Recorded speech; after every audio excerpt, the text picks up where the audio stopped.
Welcome, Kim. Hello, How's Daniel. the crack? You all right? Yeah. So what we're going to start off I'm with, very good. Thank you. I had planned to give you I know. a bottle of wine to loosen the lips, but we're going with Coke Zero. So here's a Coke Zero. I even got you two, Kim. There you go. Excuse me. Thank you so much. I was hoping Daniel. we'd get a few glasses of wine into you, but we'll go with the Coke Zero. Listen, I'm one of those people. I love a glass of wine or three. Yeah. But I don't need wine to make me talk.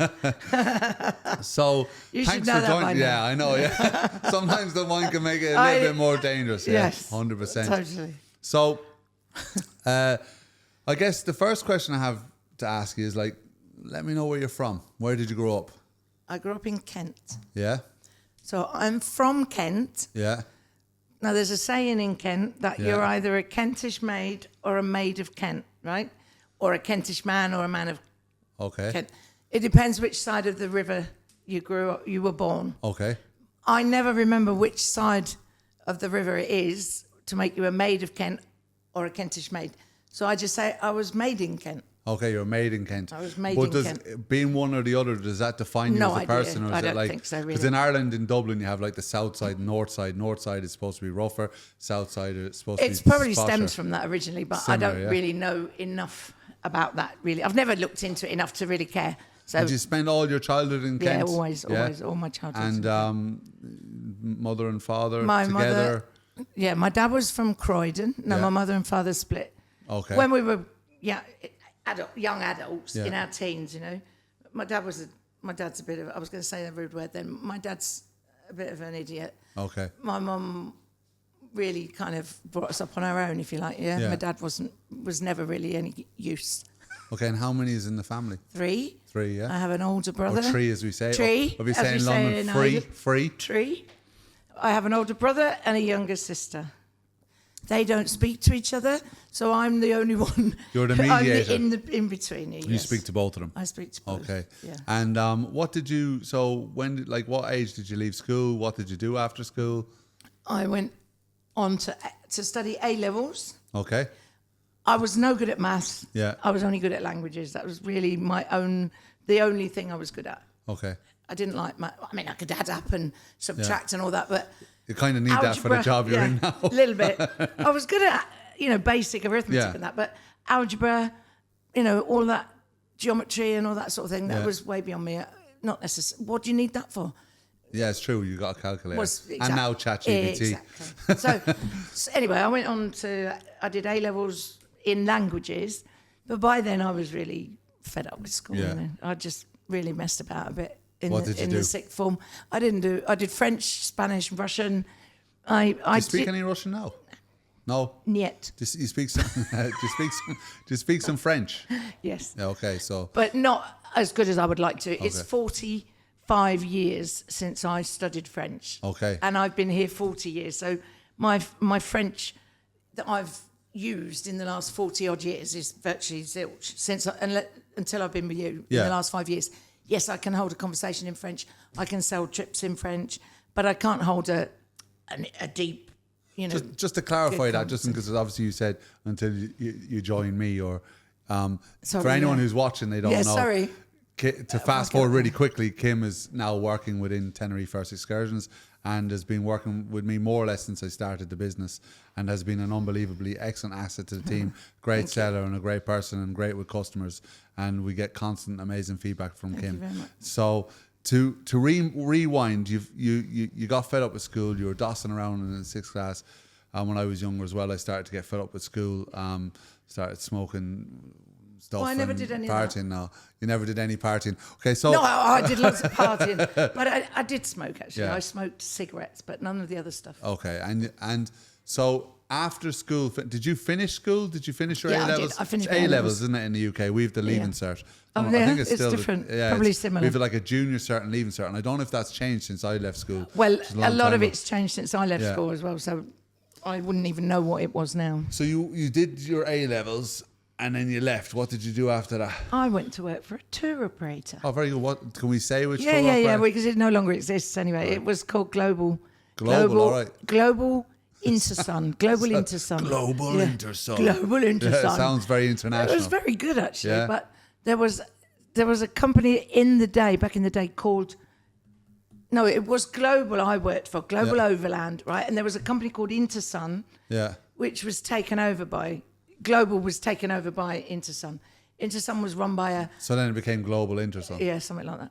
It was a really quite a wealthy Jewish man who was pretty well known in London back in the day. Okay. Called Hugh Morgan. I thought you were going to say Hugh Hefner. I was no. But I couldn't remember his real name because he had a house full of women. I know what was going on. It was a bit like that. There was some. It was a bit of a dodgy character. We used to call him Huge Organ.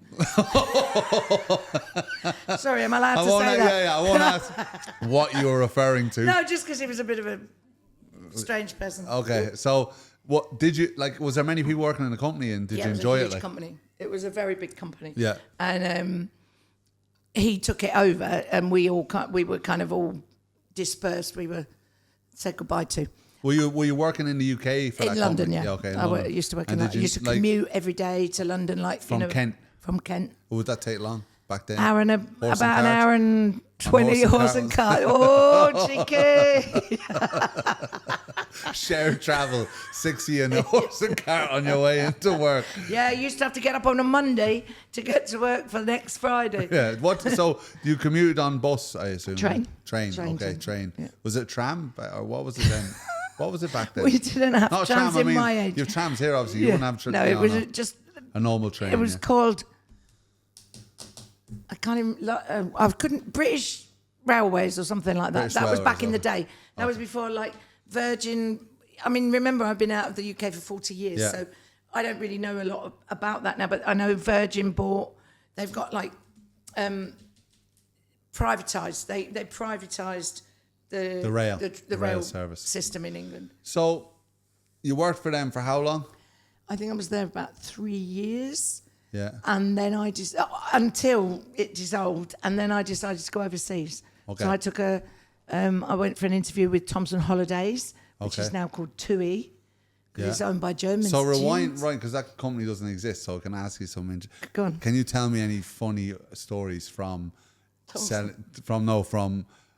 Overlords, Undersun, Intersun, Overland Underground. Global Intersun. It was, I could probably tell you some funny stories, but the thing is, I have a very bad memory these days. I have the memory of a goldfish. Okay. Do you know how goldfish go round and round that bowl, don't they? The round bowl. Yeah. So I think they have about a 2-second memory span, and that's about like mine these days because I'm an old lady now. So you can't remember back to anything that was specifically... I can certainly remember the day that we left, the very last day. Yeah, what happened? Was it closing? We were no longer being employed. Intersun took over, and so all the global staff were asked to leave. To leave, okay. So we were escorted out of the office because we didn't want to leave. We were having a bit of a sit-in. Had a little bit of a party. Did you? Yeah, we did. Vodka and all that sort of stuff. Kind of that sort of thing. Yeah, yeah. happy days. So they eventually got you out. They eventually got us out. Okay, yeah. We were asked to leave kindly. So then you went to Thompson. Then I went to Thompson. I firstly went to a place called Denia, which is a beautiful. Is in mainland Spain, no? Exactly. Yeah. It's just down from Alicante. Yeah. It's down from Benidorm, basically. A friend of mine moved there recently. Really? Yeah, yeah. Lots of people have moved there recently. Yeah. Paula, I don't know if you know Paula Nicol, probably. I know the name actually. Paula actually bumped into Julia, who works here on the street. Julia was over. We won't go into the whole story. Julia was over, but there's a friend of mine living there now. Okay. And a lot of people from here have gone over there because properties are a third of the price. Yeah. Properties here are insane. You can get a 3-bedroom villa with its own swimming pool and everything for under 200 grand over there. That's crazy. At the moment, it's absolutely mental. So, you went to Denia. What happened next? I did 2 years there. Working as a holiday Working as a Thompson, Tilly Thompson. Selling, or just bringing people off the flights? We did everything. Yeah. Yeah, we were basically, this is the God's honest truth. In the old days, to be a rep, whatever company, but to be a rep, you had to be everything. All things to all people. You had to be a nurse, you had to be a psychiatrist, you had to be a psychologist, you had to be a doctor. You had to be everything because everything that they wanted, everything to do with holidays, people they went to the rep. It's totally different now since internet and all the rest of it. Yeah, people are so much more independent. Whereas they come to you if anything went wrong because they're in a different country. Where can we get an aspirin? You know, 40, 30 Can years you ago. think of any of the so strangest different. questions you got? Oh, the best one was always at the airport, you know. Yeah, what was that? This was, you're all standing there with your clipboards, you know, so Mr. and Mrs. Smith. Okay, which hotel are you going to? Benidorm. Which hotel, madam? Benidorm. It's Benidorm. We're going to Benidorm. No, we're in Benidorm, madam. What's the name of your hotel? No, it's Benidorm. We're going to Benidorm. That is one of the best ones that it was always Benidorm. Always Benidorm. They never knew where they were going. So you were picking Bless up them. and you At were the in airport, we did the Denia, transfer. but you were bringing them to Benidorm or wherever. No, you were well, most of the people were going to Benidorm because it was the main resort, and then it would be really like Las Americas and Cayo Salvaje. Okay. You see, so Denia was like Cayo Salvaje. Okay, I get you. Or Medina or something like that. You know, it was the little one out of the way. There was, you know, the really good one was like, what's the weather going to be like tomorrow? You know. Yeah, we get that. Like we've in the office here. I don't know if you've seen it. There's a board of the. I have seen that. I love it. Questions. Yeah. Oh, I'd love one to. of them is what's the weather going to be like in June? Yeah. Between this date and this date. It's like, well, most of the time it's going to be sun shining here, but like. We're not weather people, and nor can we predict that. Nor can weather people predict that far ahead either. Like, they can't even get it right on the day. Yeah, exactly. Let alone normally, I think with here you can just swing a bat at it and say it's going to be sunny, yeah, and it's then going to be the quite odd nice. time you might get a bit of rain, and then they say there's a storm coming, and it rains. You think that's what they call a storm, or they say it's a storm coming, and then it doesn't happen. Yeah, and you're like, what's going on? Or there's a storm coming. And they've closed the schools down and everything because it's going to be dangerous. And then it's like beautiful. But in fairness to them, it's a tough place. It's a very small island in the middle of a massive ocean where weather fronts move around. There's a chance we could be hit by a weather front or missed by a weather front. So luckily, I'll give them that. We're mainly missed by it, aren't we? Yeah, we are blessed, and we're like where we are. The weather is normally really, really good. And for anyone who's watching who doesn't know, we're in the Canary Islands. We're in Tenerife. So. You're in Denia for how long 2 did you years. say with Thompson? 2 years I was in Denia. Okay, and then what was the next move? Then I moved to Benidorm. Benidorm, That okay. beautiful place. It Yeah. was good fun. Yeah. I had some great times there. But Seasonal though, isn't it? Seasonal. it's no, really, it's all year round. Is it? Although not as much as here. Yeah. It is still all year round, but the winter's still colder Yeah. than it is here. But slightly milder than other places. Yeah. On the mainland. But then I did a season in Benidorm, and then I asked to go to the Canaries. So I asked for the Lanzarote Festival, and they gave me Tenerife. Okay. So And so you ended up in Tenerife. 1987. 1987, which is, just doing my maths here. Well, it's 38 years ago. 38 years ago. Wow. Yeah. Okay. And what was your role in Tenerife? First of all, I was still a rep. Yeah. So I did thinking back correctly, I did 3 months in Los Gigantes because again I'd been in a small area, you know, specialised area. So they put me in Los Gigantes Festival, and then no, that's not right. First of all, I did because I was a Portland rep. What's a Portland rep? Yeah, you don't know Portland. Back in the day, Thompson back had in a the side. day, as back they in say. The day, well, Thompson had a sidekick company which was called Portland, which was supposed to be a little bit more upmarket. It was supposed to be more specialised. It was much smaller. Okay. We just had a different uniform basically. We had all the same training and everything else, but just different uniform. It's like an exclusive. It was a little bit more exclusive. Yeah. I think it was a little bit more expensive, and it's my granddad used to travel with Portland, for example, you know, because it was a little bit more salubrious. That's a good word. I travelled with Portland. Yes, Portland okay. And I brought Biggles. Myself and Biggles travelled with Portland. So you worked with Portland. So I worked with them first of all in the Oro Negro, which still has most of the same staff. No way. I swear to God. That's a good sign though, isn't it? It's a very good sign. Because it means that obviously they're happy there and it's a nice place to work. Most of the waiters are due to retire this year, I think, most of them. That's the God's honest truth. Wow. The manager retired because he was a little bit older, who was the head receptionist, is now the manager sort of thing. But they're nearly all the same staff. No way. It's incredible. Didn't know that. So, like, back then, in 38 years ago, what was here in the South? Like, what? So, like, as in regards to hotels, my guess, now, tell me if I'm wrong, my guess that Las Americas and Los Cristianos weren't joint. No way. There was a huge gap. Yeah. A wasteland. Just watch your hands. God. Kim takes all the cameras out. Camera thrown at Col. That was one of my biggest failures. I am clumsy as hell. I could just go like that and knock the whole lot over. Yeah, there was a huge wasteland between Los Cristianos and Las Americas. Yeah. They were not joined at all. I've seen built basically from Parque Santiago 3 to, let's say... So that was being built? That was being built when I was Well, you were here first, yeah? The La Siesta was just being opened. It just opened. The Conquistador was there. But down that end, the Europa was there. Then it collapsed. I remember that I was working when next door to the Conquistador there was a hotel which was called the Europa. Yeah. And I was actually back in England when it happened, so I wasn't actually here on the island. I was on. Were you repping there? Yeah. Genius. One of the two of the floors collapsed and went into each other. Luckily, there weren't many casualties. Was there anyone hurt? One or two people, but it wasn't Killed as bad as it could have been. Yeah. Wow. But very little.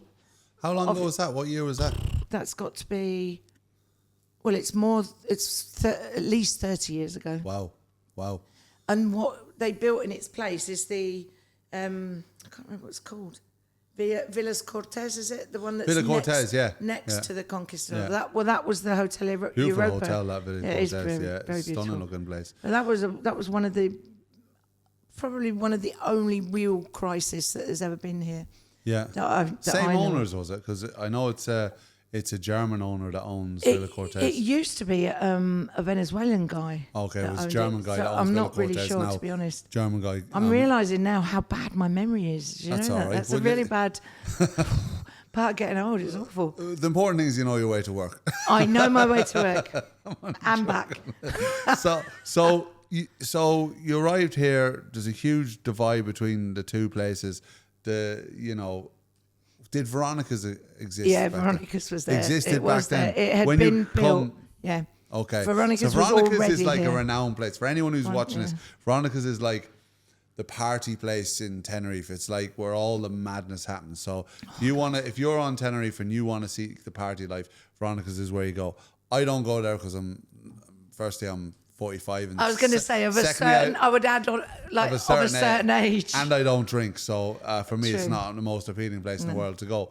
But if you're young and which you were when you came here first, did Veronica's play a big part in your life back then? Yeah. I mean, that was there was a time in my life. Yeah. In my very early 30s when I was there every night. Yeah. I mean, we used to go out all night basically. Yeah. It was you in those days you burnt the candle at both ends, you know. I think a lot of people still hard do and now. you played hard. That's how life was in those days. But we were brought up in an era where you always had to fulfill your job. You never overslept or anything. Well, I'm not saying never ever, but I remember one time when I nearly missed the flight because it was supposed to get people to the flight. Yeah. And I woke up with the alarm clock in my hand. I'd obviously switched it off. And gone back. And it was because Denia was a place where there wasn't much around, so it was all apartments, not hotels with receptions or anything. So the bus driver didn't know where I lived. They knew vaguely, but not which apartment it was. So he couldn't find me. So yes, it all turned out. And here did that happen? No, you were staying in hotels here, was it? Yeah, no, I've always had an apartment. So mainly, would the company have given you an apartment? Yeah, mainly the apartments always had. Some companies lived inside hotels, but that's a really naff life. You get a little tiny room, no real kitchen facilities or anything. Thompson were always very good with their staff. They always gave us good living accommodation. So what were the big clubs in Veronica's back then? Like, what were the names of them? Scanner was a really good one. Yeah, that's not there anymore. What time would that stay open till? Oh God, 6, 7. Okay. Well, 6 o'clock probably. I mean, I've been thrown out of many clubs. Not thrown out, but asked to leave because we're closing. Slip or you actually were thrown out, yeah? I've actually been asked. I was dragged out of the club. Would you please go home? Why? Because we're closed. Yeah. Quite late. Like what time? Like 6, 7 in the morning? 6 o'clock, 7 o'clock. There were 1 or 2 places that would go on till like 10 or 11 in the morning, but they were the lock-in ones, They were the after. I never went after. Yeah, I'm sure you didn't. You had Scanner, which was like probably the big club back then. Yeah, that was a really good, but that was more of a Spanish one, Scanner. Okay. So that was where a lot of Spanish people went. What's the one they go to now? Achaman. That's a real Spanish club, for the younger generation. Definitely. So I'm going, sometimes when I'm going to the gym at like 7 a.m. And you can still they're see all them outside there. Still my daughter used to go there all the time. It's a big thing in it. Was it back then? There's a big thing I see here that you don't, obviously because the weather in Ireland, you wouldn't be doing it. But, and maybe they do it in England. But a lot of people here, like locals, tend to like to open the boot of their car. Oh, that's and they all called sit in the car and what's it? Botellón. Botellón. It's actually a thing that's... It's a very big thing in Spain. Yeah, I've noticed that. Because the young people couldn't afford to drink in the clubs. Yeah. So they'd all get together, drink out of the boot of the car, buy bottles and everything. Yeah. And then go to the club. Right, okay. So they've already had a bit of they're a bit loosened up. They're having a good time. They dance and whatever. So because most kids are students and that kind of thing, they can't afford the prices in the clubs. So... Right. So, it's actually illegal, and the police have tried a lot to try and, shut it down. But they do it everywhere. They do it everywhere. Oh, obviously you were going out clubbing, all that sort of stuff back in the day. Kind of, have you any mad stories or things you can tell me about those times that won't end you going to prison or something? You know what I mean? So there was one day when. Carnival, is a really big thing over here, isn't it? So we've got Carnival starting next week here up in Santa Cruz. So a lot of people, almost all the island would go up to Santa Cruz. You used to see people coming to work, waiters and waitresses and everybody, all the locals would come to work covered in glitter in Carnival week. They'd been out at Carnival all weekend and that sort of thing. They'd all have glitter on and they were a little bit worse for wear. Excuse me. So we used to work sort of, we'd have a morning shift and then an afternoon shift. Your afternoon shift would finish about 8 o'clock or whatever. Yeah. You'd have dinner. A lot of the times you could eat in the hotels. So, and then we used to go home, get ready, get in your, in your Carnival, in get your up, fancy dress thing. Yeah. Because it's no fun going to Carnival unless you're dressed up. No, I had an experience. I moved here for the first 6 months. Yeah. And I was staying in an apartment. And I said, I'll go out and see what this Carnival about. And I looked like I was fancy, the only person. I was like the guy that went fancy dressed to a party. As a person who didn't. Yeah. So I was standing there like, okay, I should have dressed up. And you felt right out of it. I felt really out of place, yeah. I did it once as well, the once and only time. Yeah. So we used to get ready, we'd go up with it, and then, we'd all meet up in one place, and then we'd go up in one car, a designated driver or whatever. Well, in those days, nobody cared about drink and driving. It's a terrible thing to say, but it's a fact. 30 years ago, there was no such thing as, you had to be careful what you drank. Yeah. Everybody just drank and drove. But anyway, one particular time I remember parking my car in Las Americas. I can even tell you where it was. By the Tenerife Sol Hotel, that little car park beside it. Sol Tenerife, that's the one at the end of Veronica Strip. Sol Tenerife, the one at the end of the Veronica Strip, right? The one down near the hotel? Or? That's right. There's a small car park down next to the hotel there. It's the only space I could find because in Carnival, everywhere is absolutely chock-a-block. Everybody's leaving their cars and getting the bus up because they used to put free buses on and all that sort of thing. So anyway, parked the car. Anyway, got back down the next morning about 7 o'clock in the morning. Couldn't find the car. Couldn't find it anywhere. I looked everywhere. I walked up and down. Anyway, so I thought, well, it's been nicked, so I better go and report it to the police. So I went and did the report and filled it all up, the paperwork and everything. And then coming back down from the police station, I walked past and went, that's my car. It was actually parked on the pavement, right on a precarious part. It was obviously the only piece of space that was left, so it wasn't even on the road. It was on nowadays. And all the other cars had left. Nothing there. It was just my your car. on the. And I'm like, I don't even remember parking there. Did you kind of? No, I didn't tell anyone. I just got in it and drove off. Kind of drove off. I didn't go and cancel the didn't. So the police are probably still looking for your car. Yeah. They've done a really good job with that as well. So tell me, I'm not going to say anything about the police. No. So the next thing is obviously, which obviously is, I know from your past and stuff, is kind of a tough topic for you as well. Like you obviously, you I fell in love. You fell in love here. Yeah. With, as far as I remember, and you can correct me if wrong, a gentleman from Gran Canaria. Absolutely right. Yes, he had a record shop over here down in a record shop on the patch. He had a record shop. Cool. He had so the he was only record shop on the island. And he was selling to the DJs, was he? He was selling to all the clubs and pubs. Wow. So you got Bobby's. Ooh La La is Bobby's Bar. Yeah? Bobby's Bar, and then what was the other one opposite it? Ooh La. What was your Bobby's man's Bar name? Joe. No, I can't remember his name. I can't remember his name either. No. But has he still got the? No, he's I think he's involved in La Flaca, you know, the bar under the tree. He was on some other bar. On Big Brother, wasn't he, in England for a while? Yeah. I can't think of his surname, but anyway, I can see his face, but I can't think of his surname. But so Carlos used to provide all the records, because we're going back to vinyl. Wow. Yeah. Days, it wasn't CDs or anything.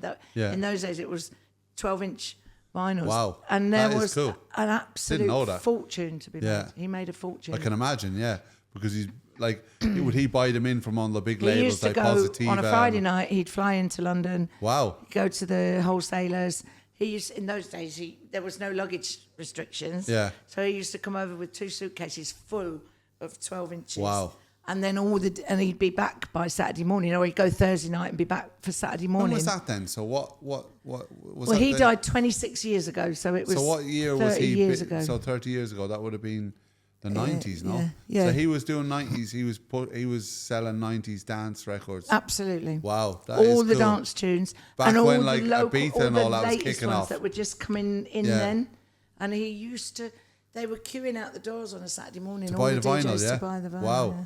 Wow. It was a really, really great time, you know. It was a really. How did you meet? In the airport. Yeah, in the airport. Because he used to fly backwards and forwards. So in those days, you could go on standby, what they called standby.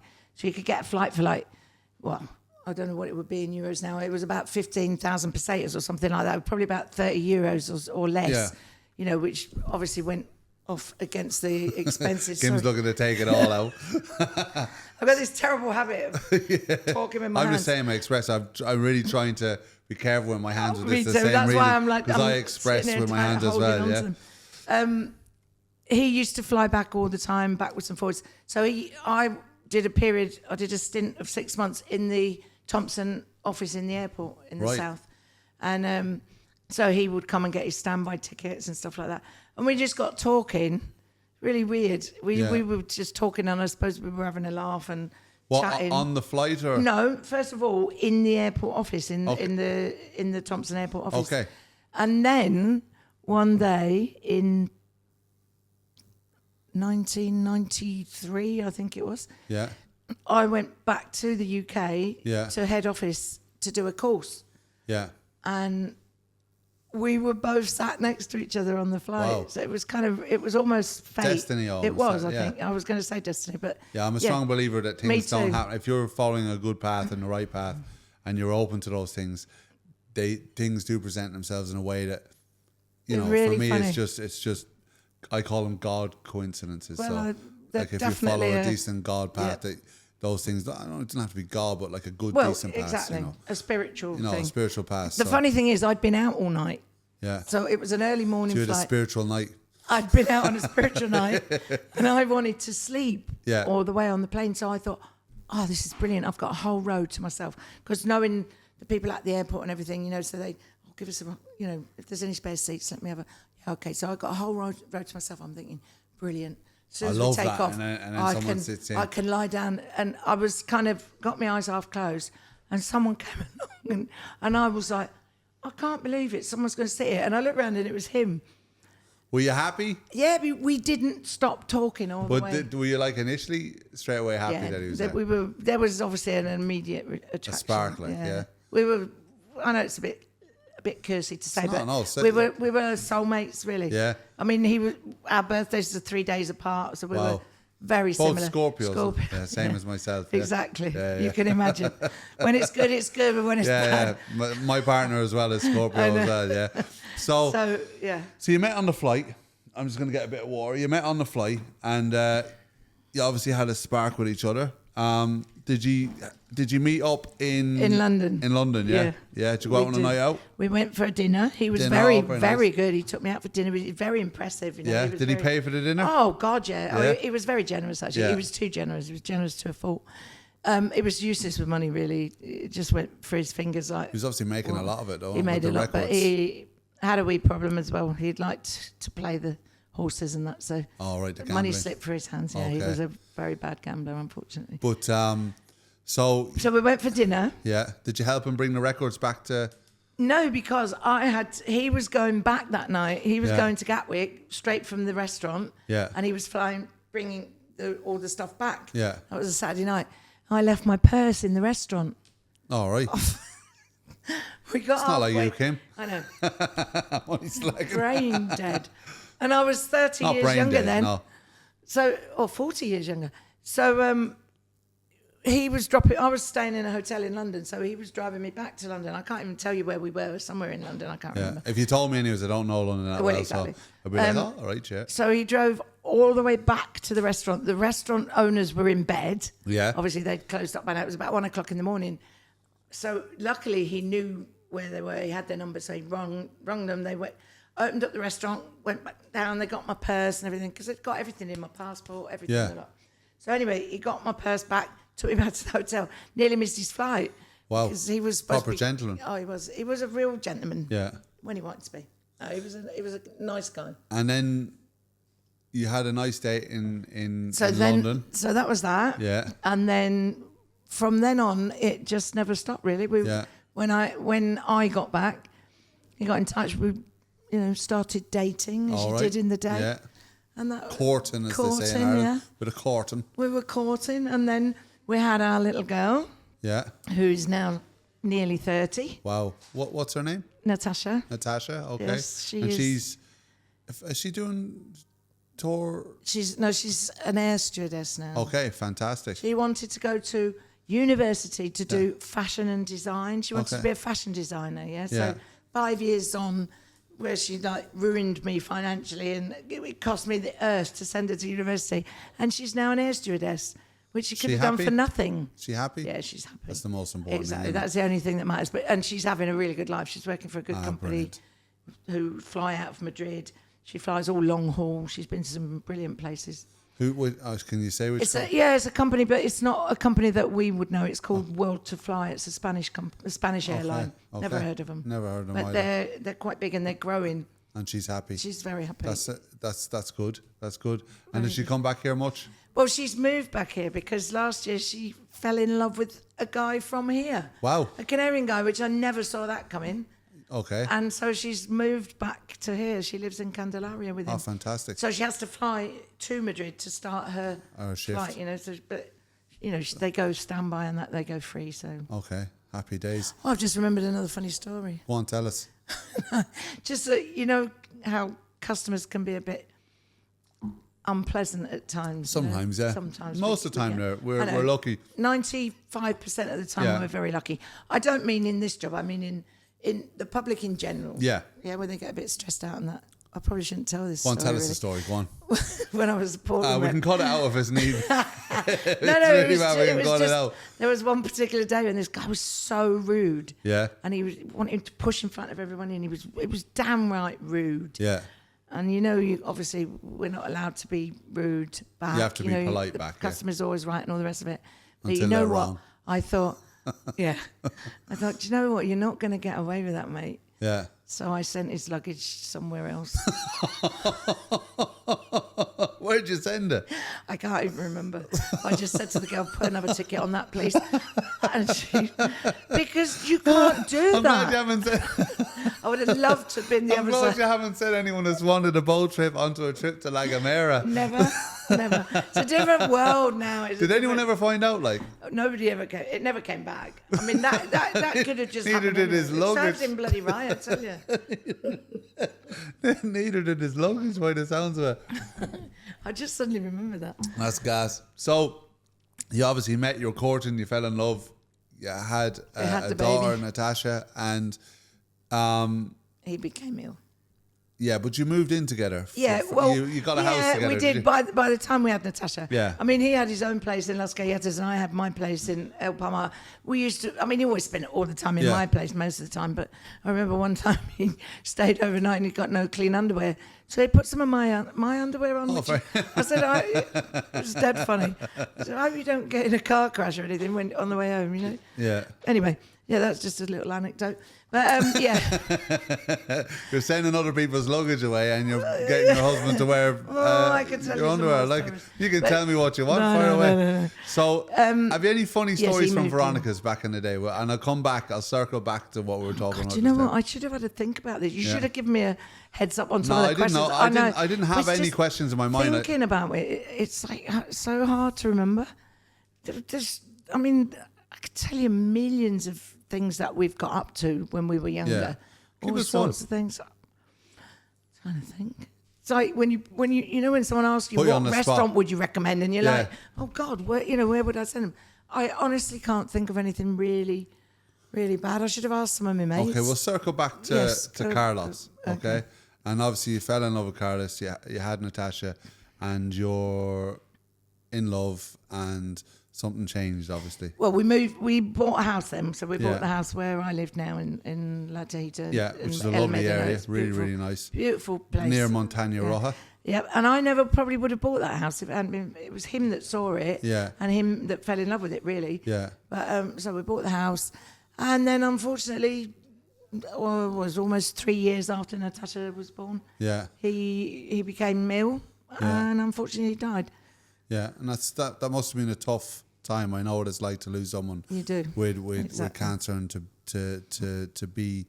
watch them pass away. So luckily, if there is such a thing as luckily, it was quick. It was 3 months diagnosed and gone. So it wasn't a long drawn out thing. Not sure whether it's better when it's drawn out or whether it's worse. I don't know. I think when I think back to like both my parents, and I think if I'm going to. And it sounds almost not nice, but I just think it's nicer to see them to suffer less. You know what I mean? Agree with you. And I think watching my mum and dad kind of struggle. It was like part of me wanted them to stay forever. Of course, but because the other part of me wanted them to stop suffering. Because in the end, like watching my dad towards the end, where he just lost kind of almost everything to just be being able to be alive. Yeah.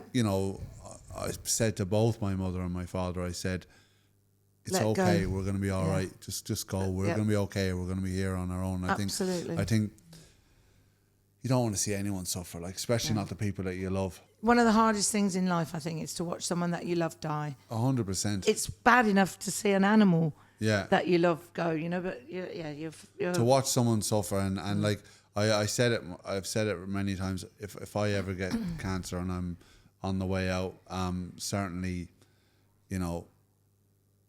make it help me on the way. Make it pass quick if possible. Exactly. And I'm not sure I would go through all like I'm not a doctor, but if it was like a 70-30 chance where 30% chance I'm going to live, and you're going to smash me up with chemo or something, I'm not doing it. Like, well, listen, I've been there. Yeah. I wouldn't have chemotherapy again. Yeah. I think it's horrendous. So anyway, let's change the subject. So no, it's important to talk about this stuff, and it's one of the reasons why I want to do this whole thing, is to have conversations about these stuff and see where they go. So Carlos passed away, which was obviously traumatic, and it took time for you to find your own life. Well, one thing I remember when he died was that everybody kept saying to me, "Oh, you got to be strong for that baby. You got to look out for that baby. You've got to watch out. You've got to look after Natasha. And it was like so drilled into my head that I just got on with it. It was like you picked yourself up, dust yourself off, and just went full steam ahead and went straight back to work. Yeah, which wasn't a good idea, because it was like, it suddenly hit me. I think about 9 months later or something like that. I don't know. It's funny because that was kind of I went into the same kind of shock for six months. You kind of go into overdrive, you know. You don't even know. Disconnect almost from everything, but you still you're still function in motion, but you're not really. You don't really know what's making you move. Or part of me thinks, right, and this is just my theory in my head, and after Mum and Dad passing away and kind of dealing with that trauma, and for me it was trauma. Like it was a really hard thing for me to go through. Was that I do believe that in order to be able to function in that time and do the things that we need to do, for example, be a son during Dad's passing or my mum's passing, part of us disconnects. Absolutely. So that we can bear the trauma, if that makes sense. Bear the, you know, because watching someone pass is especially someone you love, is really hard. So to be able to allow your body and mind and soul take that there has to be some level of coping. And I think for me, it's like I switched off to a certain level of emotion that I could deal with it all. And then all of a sudden it clicks back in and you're like, oh my God. When it suddenly, suddenly kind of come down, it's almost like coming down from a high perhaps, I don't know. Yeah, or a disconnect. Yeah. And it's like, oh, okay. Because it's almost funny really, but Carlos he was one of 6. So he had 5 brothers and sisters, plus their spouses, plus their kids. But he also he had 2 children from his previous marriage. He was still married to his previous wife, who was English. When she found out that he was terminal, she wouldn't give him a divorce. They'd been separated for years. And of course, when he found out that he was dying, he asked her if she would, get a divorce so that we could get married. And she said no, she didn't want to. So at one point in my house, I had all the brothers and sisters, plus the ex-wife, plus the other 2 children. And it was, and him, who was a very sick man, and it was just like on autopilot. Yeah. When I think back to that, I was like, it was like someone had, one day my life was really happy and complete like this, and the next day it was like someone had pulled that tablecloth trick, where they pull the tablecloth out from all the stuff on the table. It was like that, and it was like someone had pulled the rug out from underneath me, and I don't even know what's going on from day to day. Yeah. And I can't even remember. I remember the funeral, but one day somebody said to me something about his funeral, and I said, why were you there? And she went, yeah, we were there. And I didn't really remember hardly any of it. Well, I was literally just going, I think, on. I agree. I mean, my brother and my sister sometimes says, so do you remember that at the funeral? And I'm like, I don't really remember. And like, I don't drink, I don't smoke. Exactly. So I was clear-headed, but at the same time, it was very much a blur, like all these things happening, you people coming up, shaking your hands, people saying, I'm sorry, I have a lot of time for your father, I'm sorry. And the ones that for me were the hardest to bear, like, so someone coming up to me and saying, oh, Daniel, I'm sorry for your loss. That was really easy because it was kind of like everyone was saying it's that. The norm, but when someone come up and said to you, your dad was like this so for me, special for me, and he did this and this for me, I really would make me cry and get really emotional about it. Same with my mother, and when they talk, because you knew that they had a connection with them, and you knew they kind of knew your mother or your father. It's more personal. 100%. And I guess so. Your life, obviously, you said 9 months in, all of a sudden you hit. Yeah, I hit depression, really. Yeah. And what happened after? Well, I'll tell you why that happened, because I had. That's when all my cancer and stuff, the issues with that first started. Yeah. It was, what they found at the time was benign. Yeah. But that's when I think the fact that happened, it was like that. It suddenly, all, when you said, like when you suddenly, your head connects back in. You clicked in and you go, and they're gone. Yeah. They're gone. Like, yeah. So, I can't pick up the phone to my mum. It was like, all of a sudden, I just remember thinking, it was like walking through mud. You couldn't get through. It was like trying to walk through concrete or cement or something. You just couldn't get. You were trying to put one step in front of the other, but you weren't getting anywhere. For me, like what I found that I started questioning what life was like. So I started thinking, well, what is this all about? Like, so what's the point in life? Like, why are we here? Why are we doing this? Did you really? Yeah, no, massively so. I never got to that point. No, so I was like, you know, what is the point in existing? Like, you know, why am I alive? Really? What is my purpose? What am I serving here? Why am I alive really? And maybe that's because you don't have offspring, perhaps. Possibly that. Because obviously I never had that issue because I had to get up every day and make sure that I got Natasha sorted, and you know, I think that is definitely obviously something that helped me get through that. Definitely, and that makes perfect sense for me. Like, you know, I don't have kids, and it's like maybe that is part of it. Maybe there's like, well, what is the point? Like, and then even the thought of kids as well. Part of me was going, oh well, what's the point? Because we all die anyways, and it was all this kind of. Yeah, that's really morbid. I know it is really morbid. I agree. And that's not like you because you're a really positive person. I am positive, but you know, when something like that happens, you reassess your life. It does make you question, yeah. And then you got to think to yourself, totally like, agree. What am I doing here? So, you know, because Carlos was 45 when he died, right? The same age as you. Same age as me. Which my brother was. Yeah. I think my brother was a year younger or something like that. I can't remember now. And it really hit my brother. I think he was 2 years younger. And he said, Jesus Christ, you know, in 2 years' time, that could be me. And it made him reevaluate his life a lot. You know, he said, you know, life's too short. You've got to travel more and stuff like that. You've got to enjoy life because you never know what's around the corner. You don't know. And I think it has changed a lot of my perspective on life. And it's kind of made me kind of think, well, just embrace it, enjoy the things, Absolutely. enjoy it. I mean, since then, obviously, my businesses have gone from success to success, which has given me more financial freedom, has allowed me to be able to do things that I would never have been able to do. Like I grew up with, you know, my parents had very little. I came here with very little. I came here with 2 suitcases.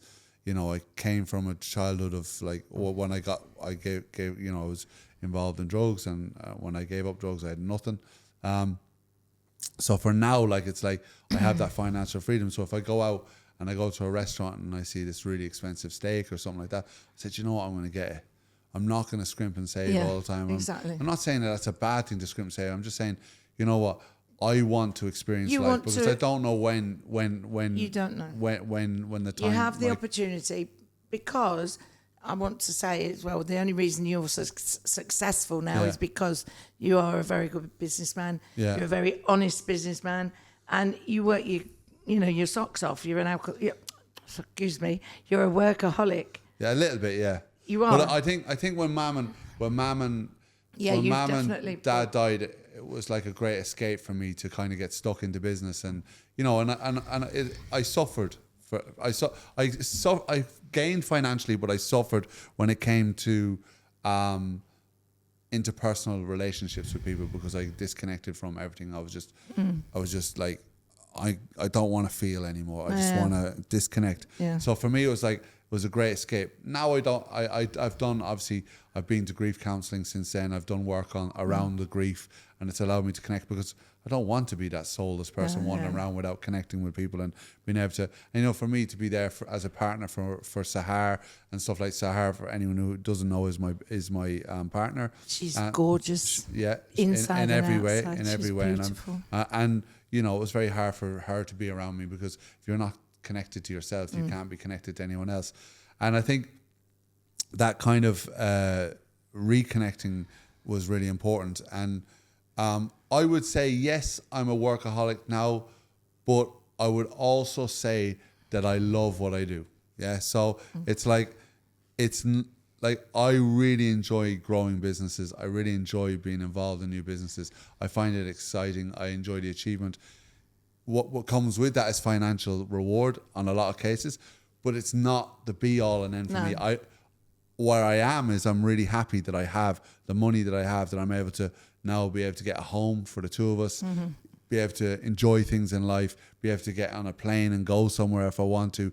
All those financial trappings are real blessings, something I feel very blessed and true. They're not guaranteed forever, but I'm enjoying them right now. And I hope they're in my life for a long time.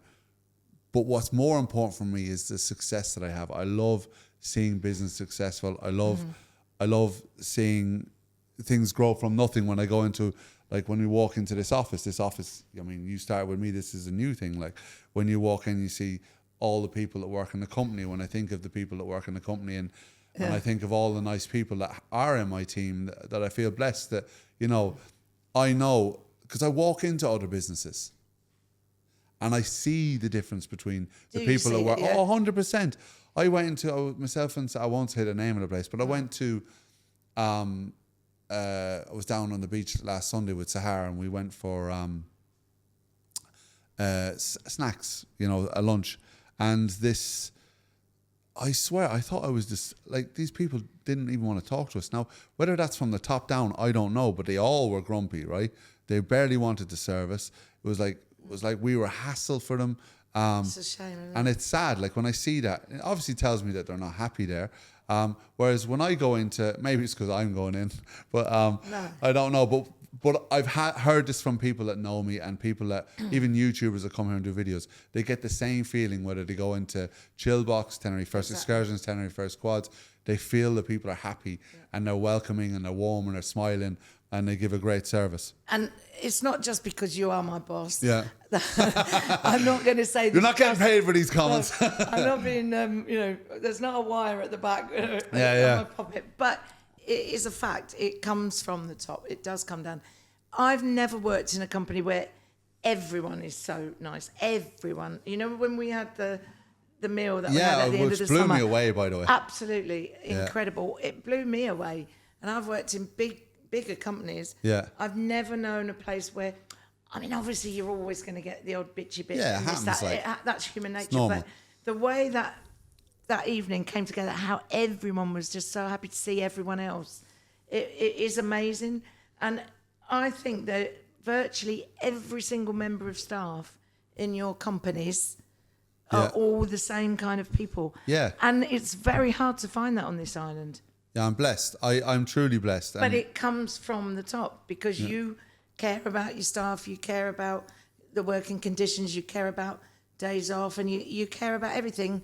Obviously, you have managers in place now to sort that out, and that's what a good businessman does. You can't do that all yourself. I'd go mad, I think. Well, it will be a disaster because you can't do that. But, you know, your philosophy, the very first day I met you, was what made me decide I wanted to work with you because you are honest. Yeah. You are honest as the day is long. That's what I always say to customers, you know.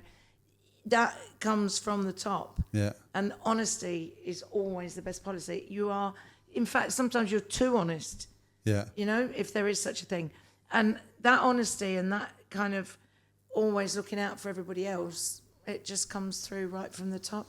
Well, it's a team. It's a team thing, and I think like any business, like its own personal thing, and anyone that works with me or is in business with me, one of the things I always say is I don't like a company built on dishonesty. I like a company built. It's a rocky foundations when you can't build a good business without truth, you know. And you know, it's even like I get calls sometimes, and it's like, what will I tell them? You know, what will I tell the customers? Tell them the truth. Tell them the truth. Always. And you can always tell them, like, so if you messed up on a trip, just tell them, I made a mistake. Yeah, I'm really They might be angry, but I tell you what. They'll be far more angry if they find out you've blagged them. them. No, I know when someone's blagging me. Yeah.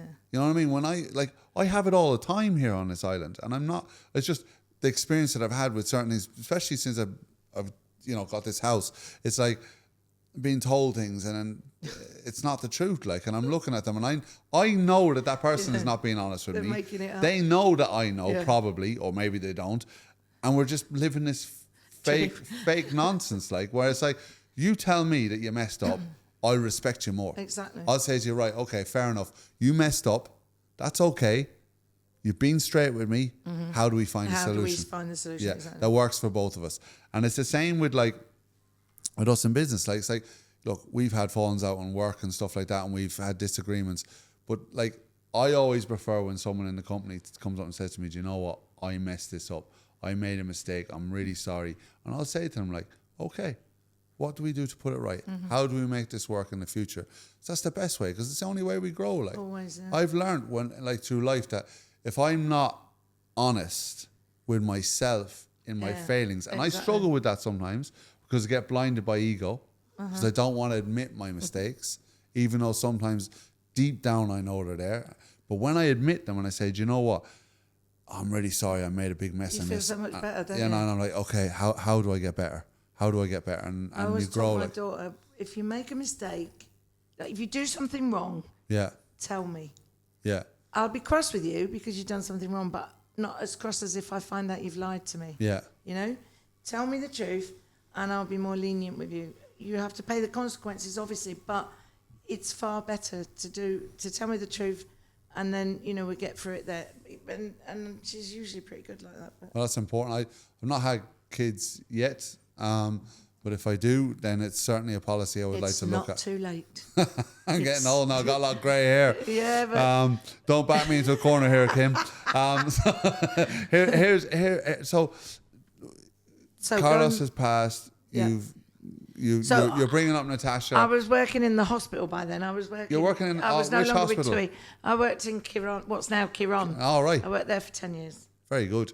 And commercial. I was. Can you divulge? Are you signed? God, you can't say anything. There. Can you divulge anything, or are you Actually, sworn I've just secrecy? thought of another funny story. Oh, go on, tell us then. When I was Portland rep. No, I was then because I went from the Portland rep to I was made up. I was promoted to what was called a senior rep in those days. So it was a manager. So I had about 25 reps under me. No, and so at one point, we used to have to be on call. In those days, we had pagers. Do you know what that is? I remember them, yeah. They'd beep, and then you'd have to find the phone and ring them back. Exactly. You used to have to find a pay box or whatever. Anyway, so one night, I was called out. This old couple. Yeah. They were an old couple. Oh God, what a story! They both had dementia. The mother and the father. They had a 45-year-old son with them who had incapacities, like learning difficulties or whatever you call it these days. So the lady had been admitted to hospital. That's right, I had to go to the hospital first. She'd been, she was trying to discharge herself. She didn't want to go. She'd been admitted with angina, heart problems, and she was quite serious, but they decided they didn't want to stay. Bearing in mind, both of these were as nutty as fruitcakes. Because there's dementia, or signs of dementia. What a horrible thing, though, isn't it? It was terrible. And a son who wasn't really capacitated, right. Although he's a grown adult.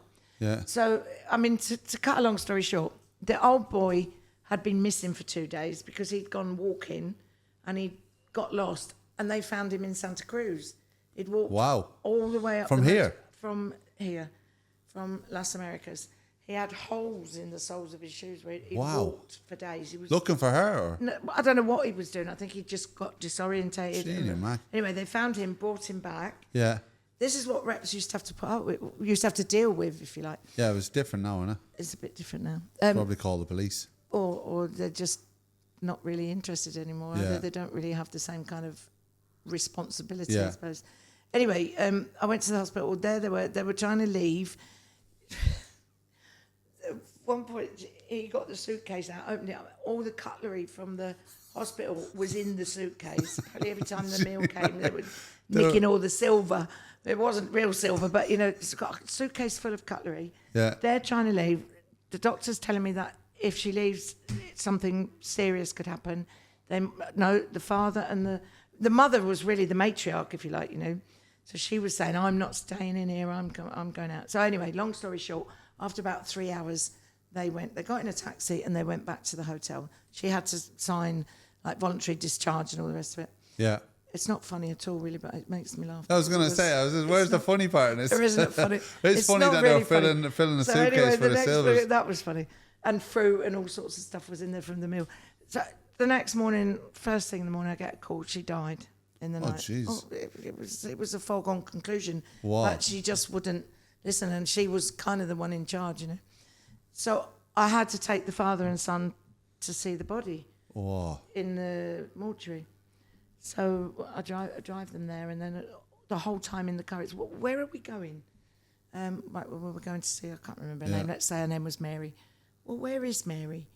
I said, well, where are we?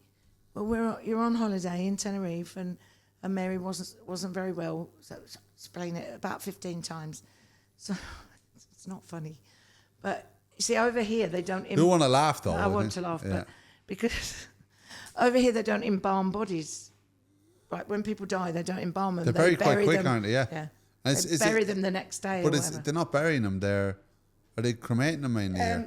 Cremation is only come in the last sort of 30 All right, years. I thought that I had a thing in my head that people were cremated here because you can't bury them because it's a volcano. Like. No. Do you know where the cremation comes from?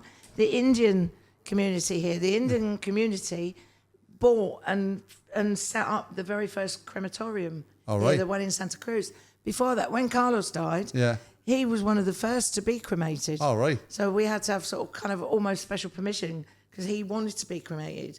It wasn't a thing that hardly anybody... Yeah, I know, because I know there's graveyards. I've seen lots of graveyards here, but... The graveyards are a nightmare. I thought They're like that, little boxes. They just stick the coffin in and then they cement them all up with this stuff that's like chalk that's supposed to like seal it and all that. So anyway, so because they don't embalm them, this lady, she'd been there like by now, she'd been there about 5 or 6 hours. Yeah. And the gentleman, the husband, kept wanting to go back because he kept going in the room, looking at her, crying, and then he'd come out of the room and the sun would go in and he'd say to me, "What are we doing here?" He'd forgotten again. Oh, man. So he kept having to keep going back in. That must have been horrible for him because it's a repeat trauma over and over again, yeah? Well, apparently, people with dementia, they only remember that 5 minutes or so that they're lucid. So it's not such a trauma for them as it is for the other people in a way. Yeah.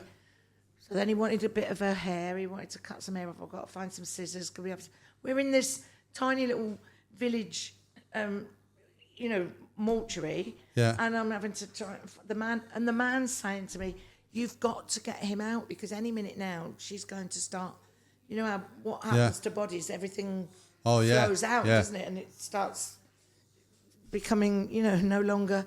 So he's saying, "You've got to get him out because it's not going to be very pleasant." Yeah. So I'm trying to get him to go. We need to go now. No, I need to go and see her again. And it was. It's like a bit like Faulty Towers, but in a real sad situation. That's an absolutely brilliant example. It was Faulty Towers. It was totally. Sounds a bit hectic. Those were things that we had to do in the day. So back to Kieran Hospital. Yeah, sorry. Or what was it called by then? Well, we had all sorts coming in there. I mean, it was. What was it called? Was it always Kieran? What was it called then? Sorry. When I first started there, it was called Clínica San Eugenio.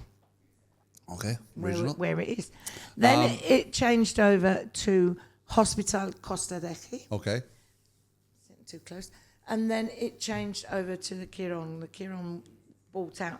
See, there was a big story with that. There were 4 partners involved. Yeah. The one who is now part of the big community of hotels here, the Marichal guy, he was the son.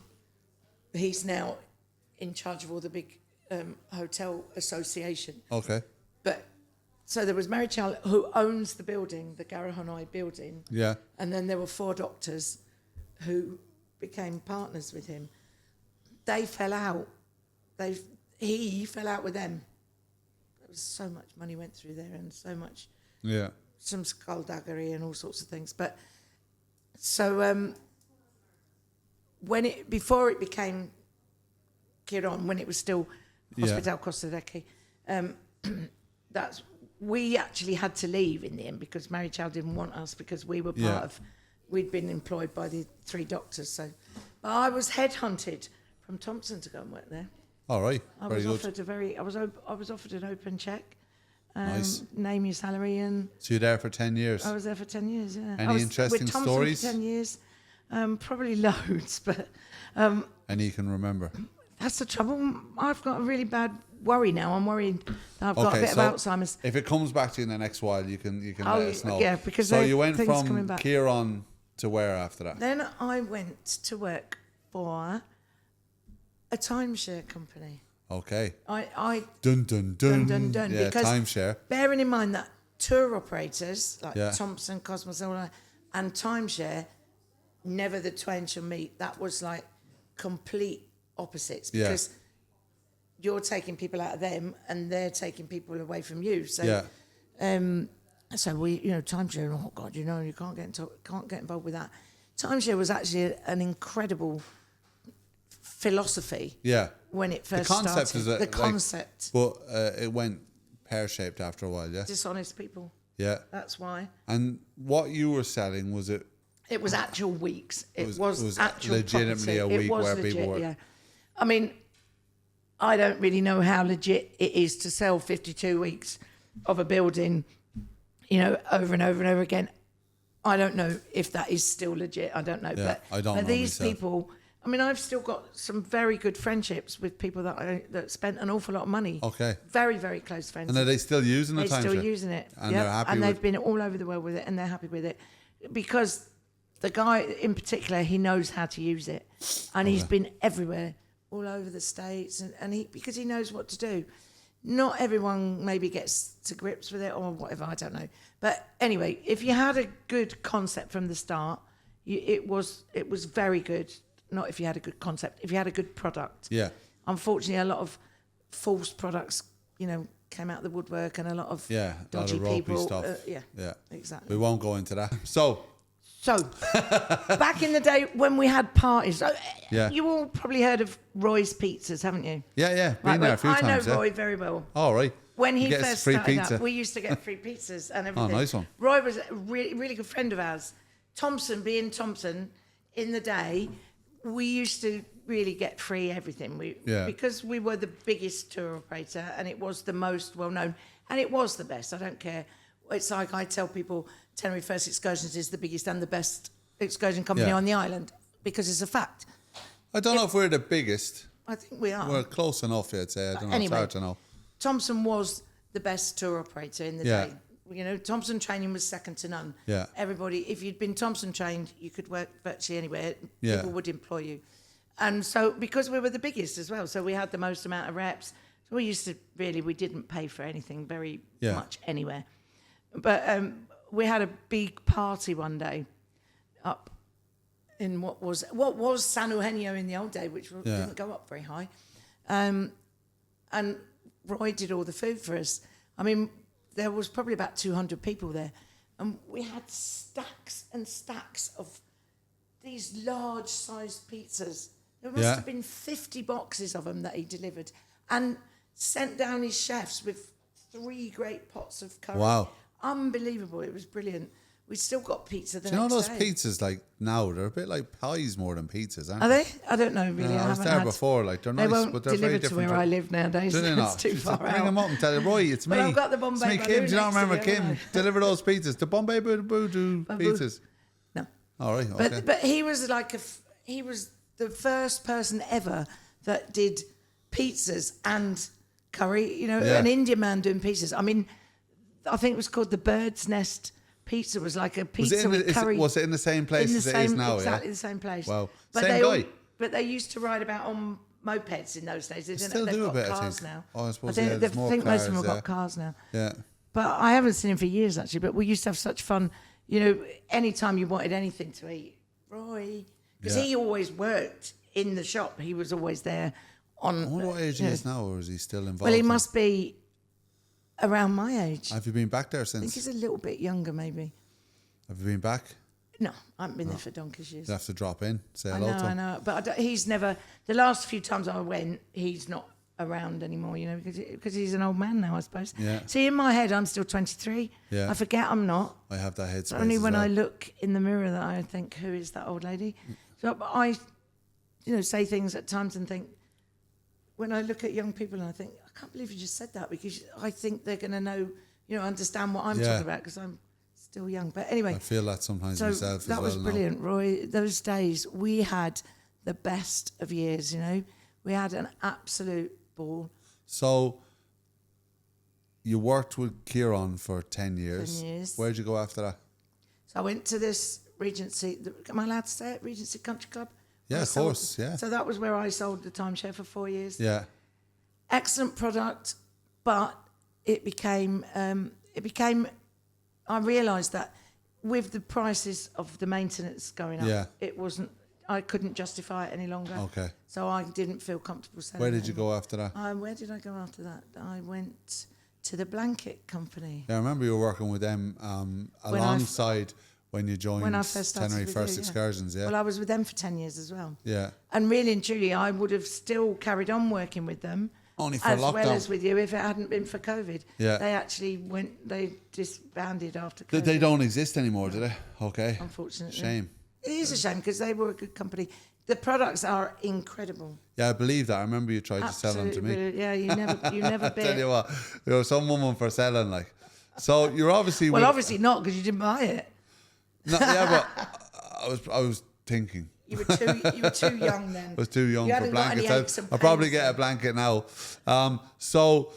Then you joined us. So you joined Tenerife First Excursions. 5 years ago. 5 years ago. Almost exactly. And how's that journey been? Like, we've gone through COVID. We've had our fallings out. We had a falling out. Yeah, we had a falling out, and time has healed that. And obviously, how do you find your job? Like, how do you enjoy the job? I absolutely love my job. I know. I'm sorry. I've heard that line somewhere before. I wasn't going to say love that. it. I think he nicked it off me. You're going to have to. He nicked it off well, me. you want to be getting copyright. I know. I've told him already. But this, I know it sounds cheesy, and I know it sounds like because I'm talking to you. Yeah. I love my job. Yeah. I absolutely love my job. I am really happy doing my job. I love it. I hate it when it's quiet. Yeah. Because I don't like being quiet. Yeah. I don't like not having things to do. And I'm not saying that I'm not happy. What is it you enjoy about the job? Like, so what makes you kind of... I just love the buzz with people. Yeah. I love making people happy, giving them something that they really enjoy.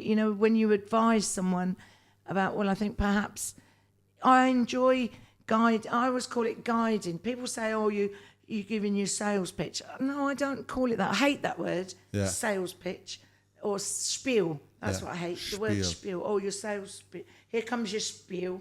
No, I don't like that word. I've always felt that when you sell to someone, you're guiding someone, you're advising them. You're not making someone buy something. You're not pushing someone into buying something. You're helping them to make a decision.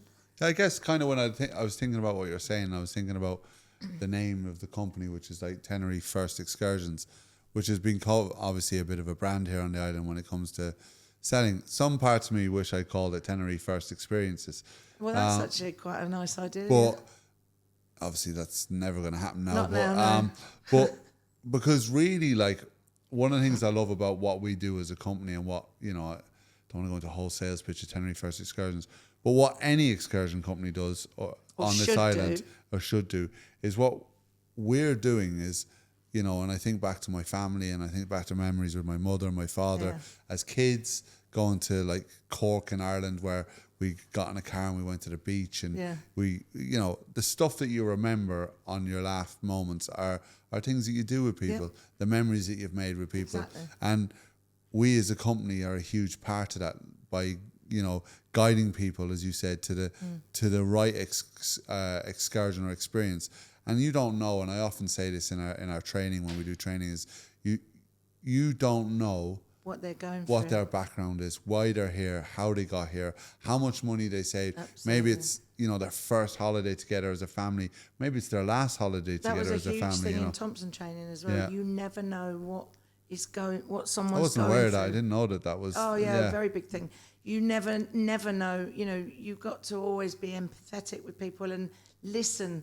Always 2 ears, 1 mouth. Listen to what people are telling you, because you see it so many times when somebody's trying to shove this particular boat to someone, and they've already told you they only want to go on a small one. Or to get seasick.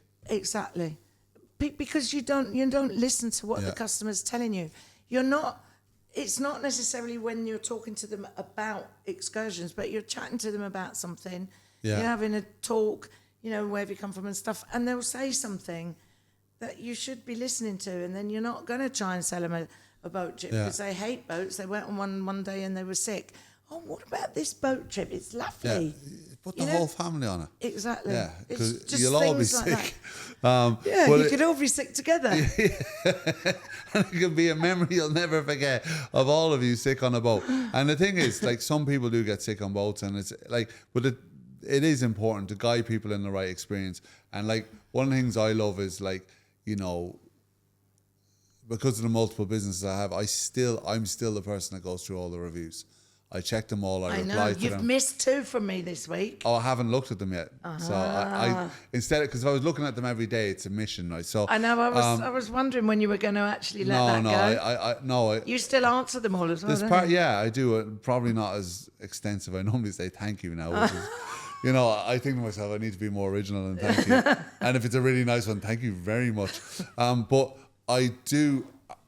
What I mean by a nice one, when someone's gone to, you can see how much it meant, to detail to write it, and I love reading it when I hear, like, from any of the businesses that I have, when I hear someone who's been to them and got, you know, they've got a memory or experience and I've really enjoyed it. It means that, you know, it gives me a certain sense of pride that, you know, I'm giving something that, you know, as my part of the business, that you know, I would expect myself. Exactly. You know? And that's what I always say. I treat everybody like I would like my mum to be treated, my grandmother, my daughter. Treat everyone like you would like to be treated yourself, and you can't go wrong. So you're stuck with Tenerife First Excursions at the moment. What's your game plan? Where are you going? What's your story, Kim? Well, like what? So you're with us now. Do you foresee being, and this isn't like, you better not leave us. Do you foresee staying with us for the foreseeable future? I've got 5 years left, supposedly, till I retire. Yeah. Unless the government put the age up again, and I'll be carried out in my little box. You have to be 96 to retire now. So I'll be on my little podium there, and I'll be with me little walking stick on my walker, you know. And I'll be carried out of there. But I would like to be working with you to the very end of my employment history. And afterwards, if I'm still capable, I would like to do something part-time. Yeah. I would like to do training or something like that you might find could fit into... We don't know where it's going. With my huge pension that I won't be getting. Yeah. But like I guess for you... There is. I mean, I'd be more than happy to have you involved in some way in the future, if I'm still alive. God knows where things go, or I'm still here, or God knows what's going to happen in my life. I don't know. Do you foresee yourself living out the rest of your life in Tenerife? I think so. Yeah. I mean, when Carlos first died, everybody said to me, this was something that really amazed me. You know, right? Bearing in mind, I had a really good job, very good salary. I had my house. Well, I've got a mortgage on it still. Yeah. But, you know, there's very little left, and it's my house. I had a really lovely house. I had my own car. I had a really good life here. I had my daughter who was born here. And everybody said to me, I presume you'll be going back to England then. And I was like, why? Yeah. That never even crossed my mind for maybe a split second. I don't think even that. Never entered my head. Why would I go back to England? I hadn't lived there already for like 15 years. Or something like that. So it never occurred to me. So I can't see myself going back to the UK for any reason. I haven't got a pension in the UK. Yeah. And now with Brexit, I don't know if you know because you're Irish, obviously, but with the Brexit and everything, there isn't what they called the reciprocal agreement, which was originally when we were in Europe. You could transfer over the pension, yeah. I think they're still doing it for people, but I only worked in the UK for about 2 or 3 years. Yeah. I mean, I'd probably get about 20p a week. Something like that, which obviously they're not going to make any effort to send me. So as far as I know, I've got no pension in the UK. I'm from Kent, which is probably where I would want to go and live if I was going to go to the UK, because that's where all my friends are. Even though I've got a lovely house here, for what I'd get for that, I would probably get a 1-bedroom flat in Kent. Crazy, and it rains all the time. And all my friends are here. Even though my family, I've got very good friends from there. I've got my friends from when I was 2 Wow. In the nursery. We go on holiday once a year, every year in November. You regularly go off on holidays with your crew. We've been together. We've been best mates for 60 years. Wow. So they are. That's a rare thing. That's like, very a lot of people are more transient in this day. And I've then got another group of like 5 or 6 girls that I went to school with because I went to grammar school. I changed. Oh, hello. Oh, yes. Did you have a butler called Biggles? I did actually. No, but so those girls are the girls I went to school with in my infant school, primary school, and then they're the ones that I went to grammar school with. And we're still very, very good friends as well. We get together all the time. We meet up and we have, a night out and stuff like that. So I'm very lucky to have a very good group of friends in the UK. But why would I want to live in the UK? I haven't lived there for 40 years. This is your home. That's exactly what it is. People say to me, do you ever go home? I said, well, actually, this is my home. This is home. Yes, this is home for me too. I mean, my heart is in Ireland, but my soul is here, and exactly. and this is where I want to be, and I call this home now for me. And I love the lifestyle here too as well. So it's been a great conversation. I'm just going to ask you one more thing before we wrap up. For anyone, starting out their lives or their careers, or just their lives really, and how they deal with lives, is there anything from your experiences in life that you would advise someone listening to this to take on board? I always say to people, young people, we see a lot, so many times, oh, we'd love to come and live over here. And I always say to people, if you want to do it, do it. Do it while you're young, especially when you've got no ties, you've got no responsibilities. Do it. Get it out your system. If it's not for you, you'll find out. Yeah. If it is for you, you've got the world ahead, your life ahead of you to build on it. But unfortunately, British people don't have the option now. Yeah, it's not because as easy, somebody voted for Brexit. Yeah. And it's not in favour of British people who want to come abroad. It's very difficult. But I've had a wonderful life here. Yeah. Even though, yes, I've had, ups and downs, but I've had a wonderful life here. We'd had similar ups and downs back home, like. This island's been or back really in good Kent, to me. I say home. This is home. Yeah. This is home. The island's been very good to me. But I always believe that you only get out what you put in. Yeah. So somebody who wants to do something like move abroad or something like that, you have to work at it. You can't just go and expect it all to land on your, land at your doorstep. You have to work for it, and you've got to do your research, get your paperwork, and if anybody does want to come over to start afresh, don't come over skint. Yeah. You have to have... Or at least come over with a plan and a little bit of money. At least a job and money to support you for at least 6 months. And avoid the holiday mode mentality. Yeah, exactly. Because when you come here and you go straight into holiday mode, you've got no plan. You see a lot of people I see a lot of people is they just start drinking and partying, and all of a sudden they're out of money, and then they're in a situation where they have no way of starting anything, so then they have to go home, or they even get stuck here. Well, exactly. A lot of people, that's how a lot of people have ended up on the street, and that when the pandemic, when we had COVID. Yeah. It's, it's a serious thing to move abroad. Yeah. You've got to look at it. I also say to people, don't sell up your property. If you've got a property at home, don't sell up straight away. Rent it out and rent over here to start with. Yeah. See whether you like it. You've got to give it 6 months. And respect the culture. I think this is such an important thing. Totally. We're guests in a way. I still Absolutely, at home, and I would still consider myself the right to be, I do everything here. I pay tax. I do all the right things. I treat, but I also respect that I'm in a different culture. It's quite similar to Irish culture, we're Catholics and that, but I'm still an immigrant, and I respect the laws and I respect the people. My daughter used to tell me that all the time. Yeah. If I was ever wrong enough to say, the immigrants, and she'd say, Mum, you're an immigrant. Yeah.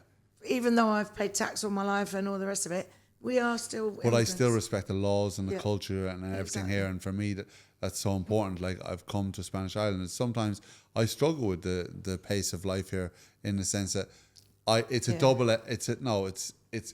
trying not a double-edged sword, but it's like I know what you're it's trying. a positive and a negative. Yeah.